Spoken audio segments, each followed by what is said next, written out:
สาธุชนคนดีทุกท่านพระพุทธศาสนาเป็นศาสนาแห่งปัญญาเป็นศาสนาของเหตุและผลเป็นศาสนาแห่งการศึกษาการศึกษาจึงเป็นเรื่องสำคัญไม่ใช่เฉพาะแต่พระพุทธศาสนาเท่านั้น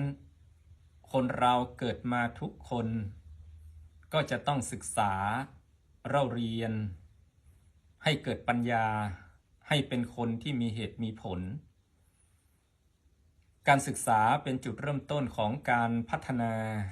การศึกษาเป็นจุดเริ่มต้นของการงานอาชีพการศึกษาเป็นจุดเริ่มต้นของการพ้นทุกข์ถ้ามีการศึกษาแล้วคนคนนั้นก็พัฒนาตัวเองให้อยู่เย็นเป็นสุข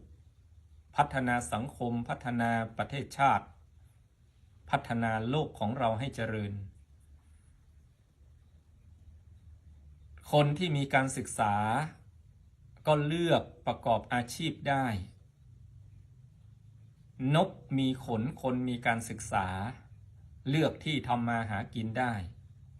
แต่ถ้านกไม่มีขนคนไม่มีการศึกษา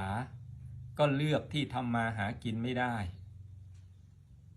นกตัวไหนถ้ามีขนก็บินไป